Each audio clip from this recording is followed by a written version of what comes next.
Isang fact-finding team naman ang binuo kaugnay ng operasyon laban kay Fernando Pandoy Morales. Isa siya sa mga dumanoy tauhan ni Vic Siman na sinasabing sangkot sa weteng at gun-for-hire syndicate. Giit ng asawa ni Morales, inosente ang kanyang mister. Live mula sa San Juan, Batangas, may report si JP Soriano. JP?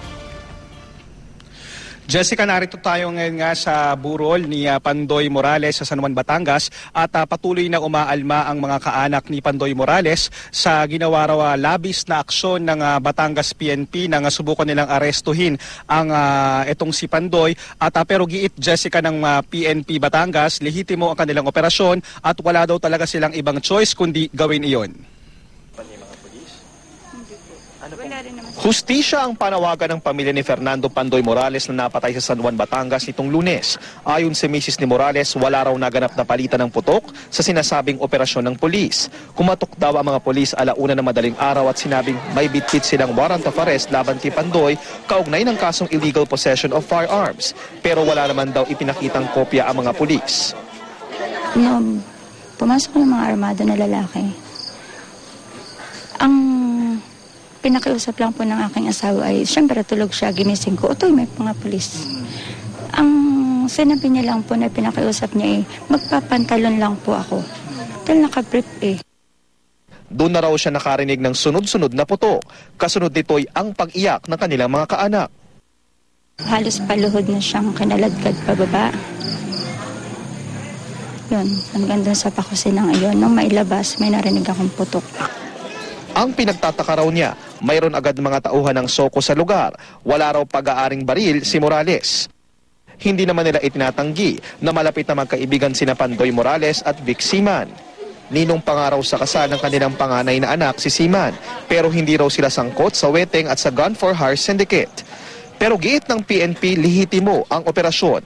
Ayon pa sa ulat ng operatiba sa Provincial Police. Bago pa man ma-serve ang warrant, namaril daw agad si Morales. Pinaliwanag nga po na may warrant, imbis po na mag-surrender ay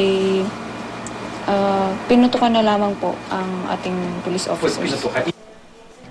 Ipinakita rin sa amin ang kopya ng warrant of arrest na bitbit daw ng mga pulis sa bahay ni Morales. Inilabas ito ng Batangas RTC Branch 87 dahil sa kasong illegal possession of firearms. Gabi daw nila pinuntahan si Morales dahil sa intelligence report na naroon ito sa lugar. Kinonsider yung urgency na pagka-receive ng tip, mailap, kailangan agad-agaran ding iserve ang warrant of arrest kasi maya't maya mawawala na naman sa lugar. Kasama raw si Morales sa private armed group na Batang Kubo na nag-ooperate daw sa Batangas. Affiliated siya sa isang private armed group dito sa Batangas, base sila sa San Juan. At itong kinabibilangan niyang grupo ay noted sa gun-for-hire business, sa robbery, and extortion. So, notorious talaga tong grupo na to.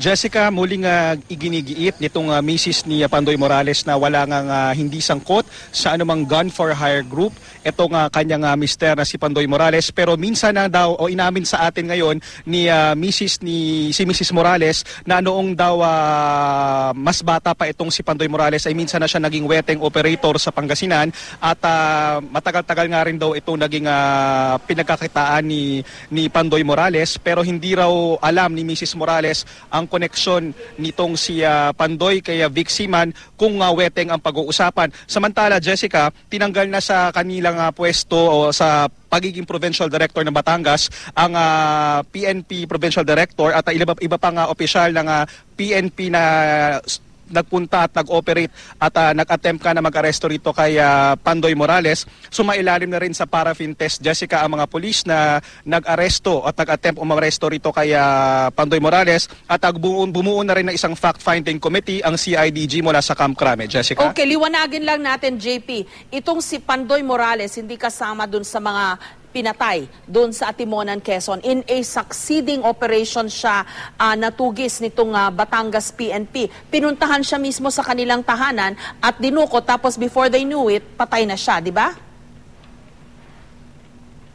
Tama, Jessica, hiwalay ito na kaso. Si Pandoy Morales ay sinasabing merong existing na illegal possession of firearm case ayon sa Batangas PNP. Pero bukod dyan, kasama raw sa tinatawag na COPLAN. Itong si Pandoy Morales na allegedly, ayon sa Batangas PNP, ay umano'y sangkot nga sa ilang illegal activities bukod pa sa illegal pagkakaroon ng illegal possession of firearms.